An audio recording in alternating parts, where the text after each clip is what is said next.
bossing, skilling, guides. Hey guys, what is up? It is Scuzzy, and welcome to a new day of Shattered Worlds. I don't want to drown this out too much with, I don't want to drown my channel too much with Shattered Worlds, but I'm going to showcase the range ability today. I just got to do some more worlds. I got to do 111 through, I believe, 113, maybe 114. I'm just going to go through 115, then I'll come back and I'll purchase the ability. So I'll be right back. But I do want to say that they made some changes to how Shattered Worlds works. In the higher level, higher worlds, apparently they have less defense, and they're also weak to the style that you use. So I'll let you know at the end of it if it was any faster. So here we go. One thing that I noticed right off the bat is that most of the enemies are actually melee enemies because I'm using range. I think that makes sense.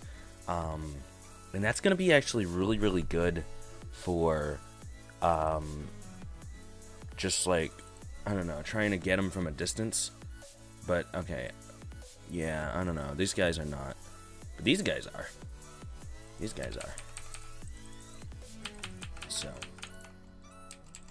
yeah, that one only took me about 5 minutes, whereas it was originally taking me like 15 minutes on these harder worlds. So that's a lot better, a lot better. Just cut the time down by 3. It's really nice. And then this explosive stuff is gonna help me actually as well. It's gonna do like 1200 damage to each one of these as well. So it'll do like a chain reaction. Not so bad. It's kind of nice because the meleeers, they run away when you get a little too far from their distance. They're probably gonna fix that, but as it is now, it's kind of pretty easy. Just take a step back and then they start walking away. Watch this. They just start walking away and they're taking bleeds and crap. So it's kind of easy. But I don't want to get ahead of myself. Yeah, I didn't even turn on my scrimshaw. But yeah, just get out of their distance and they move back. Boom. Didn't even touch you. And now that they have a lot of, you know, less defense, not a lot of defense, less defense, it'll be easier. But these guys are going to be a little bit more tricky. So I'm going to put my decimation buff for these. There we go.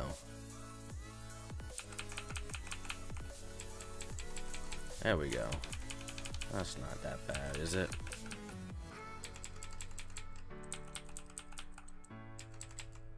Yes, here we go. Feeling pumped. I love this one. There we go. Put on. That's what I'm talking about, dude. That's what I'm talking about. Yeah, that's what I'm talking about.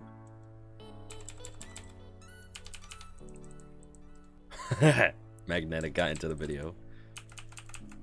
Alright, so I do have enough anima to buy the ability, but I'm going to finish these 2 worlds because it's only taking me 20 minutes. And I've got a ton of nice mutators on here.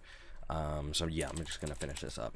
By the way, when you have 3 really bad ones like this, I would suggest that you choose static because all you got to do to avoid that is just move around a little bit and it'll go away. So I might make a video on which perks or mutators are best to choose when you have a crap ton of bad ones.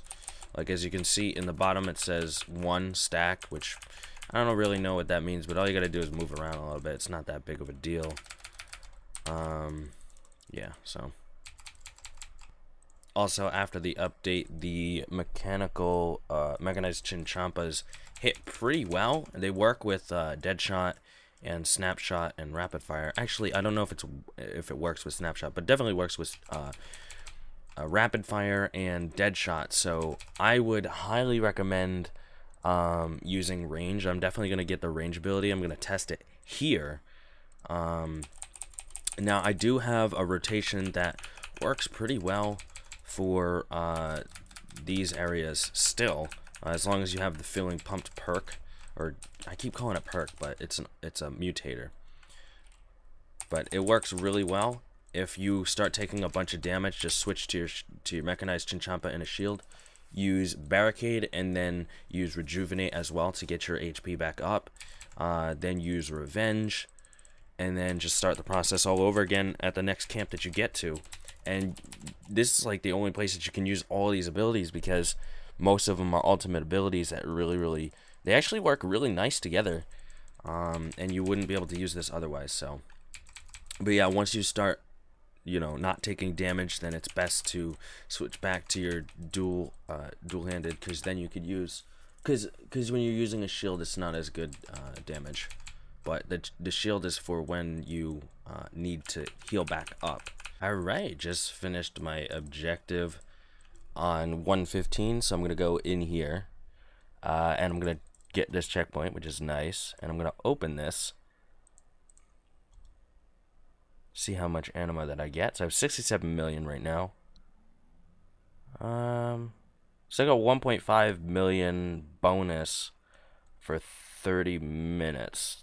So the anima that you get is pretty much based on if you're gonna, you know, keep pushing worlds. But the moment everybody's been waiting for, well, come on, let's go. The moment everybody has been waiting for is the shop, right? And today I'm gonna buy the Salt the Wound ability because I've been using range. I'll most likely get the Bladed Dive ability over the weekend and showcase it next week. So what this does, it looks pretty cool. Alright, you gotta unlock it. So it's a two-handed ability, and it requires 8 range to do. Okay.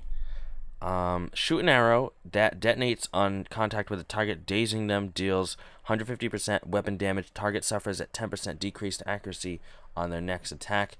This applies puncture to the enemy for 9 seconds. Puncture will stack up, and then you'll be able to use this ability.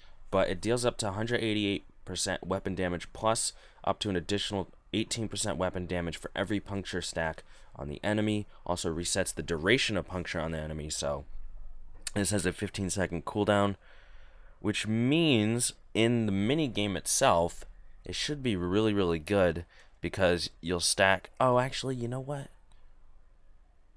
No, because the enemies are going to die really quickly. That's not going to be a good place to showcase it.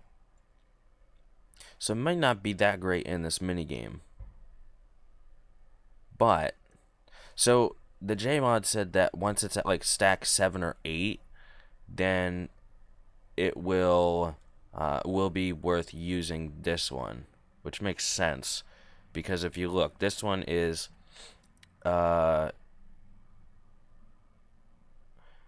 strike your opponent for 66 to 500% weapon damage, so it's really good. But it's like a huge range. And then you have this one, which is your first shot. Let's see, dealing 100 to 120% weapon damage on your first shot, and 100 to 200% weapon damage on your second shot. So that's like 300%. Okay, and then this one's 388%, so you could hit pretty damn good.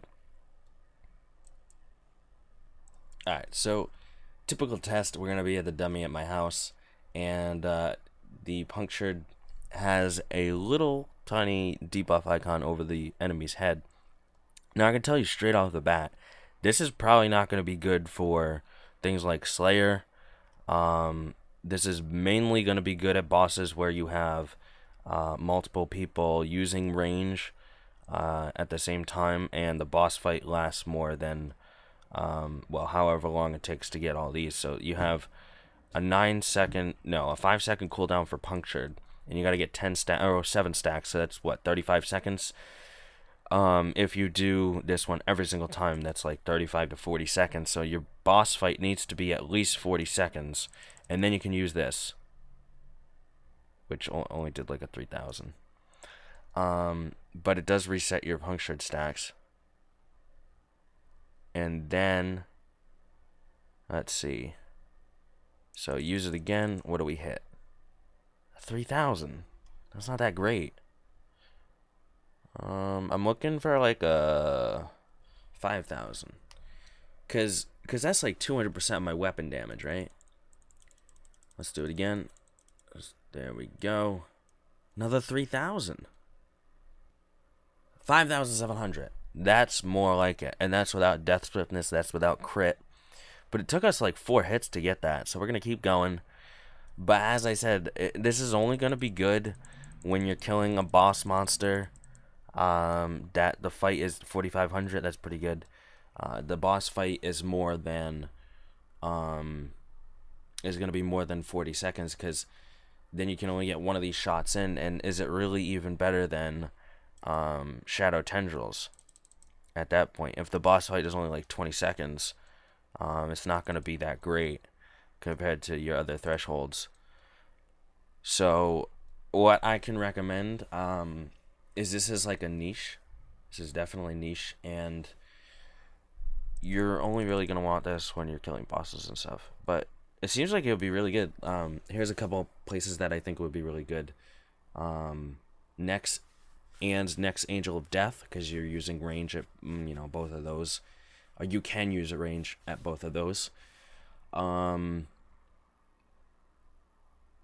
I don't know really else. I mean, people usually don't use they don't use range at Telos, but you could get away with it. But let's see what this max hit is. So let's go max hit mode. Max hit. And so my stacks went down because why? That's kind of weird. My stacks are going up again. We're going to go to 10. And we'll see what we hit with this. Alright, here we go. 6,700. I mean, I am using Acto armor, so the hit is going to be less. But that's pretty damn good. 6,700? Let's do it again. Let's use it. Let's do it again. Let's just do it again. 6,788. That's pretty damn good. Let's see what Tendrils is as max hit. I think it's like 12,000, right? It didn't do anything. Okay. What's the max hit of this? It's 4,100 and then 2,200. So 6,300 or 6,400. So it's less. So this ability, Salt the Wound, is actually better than Snapshot at its best. But then you gotta look at what the percentages are and stuff between, because you're not always gonna hit your max hit. But I think I was gonna give a rating out of 10. This would probably be a 7, because it's a very niche item, or not item, a very niche ability, and it takes a really long time to get it. I would say it probably takes around 5 hours to get it now after the update, which is not bad at all. But the thing is, the second ability is going to be the one that's going to take a long time, because you got to keep pushing and keep pushing. Probably have to get to like 170. So yeah, I hope you enjoyed, and let me know if you want me to get the other ability, and also if you want me to get the sigils to test those out as well. If you think I've left anything else, if you think I've left anything out on this video, then let me know in the comments. I know that I haven't tested on bosses, but I definitely will be testing on bosses once I go to bosses. I just I'm not really in the bossing mood, but I think this showcases enough of what the ability actually does. Like 67 to 88, that's not bad, and also does double with Death Swiftness. I'll show you really quickly. So I'll go on a Death Swiftness, build my adrenaline up. Oh, I'm also not overloaded. And really quickly, come on, here we go. Let's see what we hit now. 11,823. So pretty much a max hit. And then what about this? This is... Did I just miss one of them? Oh my god. I'll be right back. Okay, so I think I missed one of my snapshots, but yeah, for some reason it's only hitting one of the snapshots, or it's just not showing up. But I think that's going to be it for this video. I hope you enjoyed, and I will see you tomorrow for another video. Peace. Thank you so much for watching the video. I hope you enjoyed it. Hope you have a great day. Follow me on social media and subscribe for more. Peace. Lions roaring in the morning sun, searching for a longer day. People feeling like the light has just gone.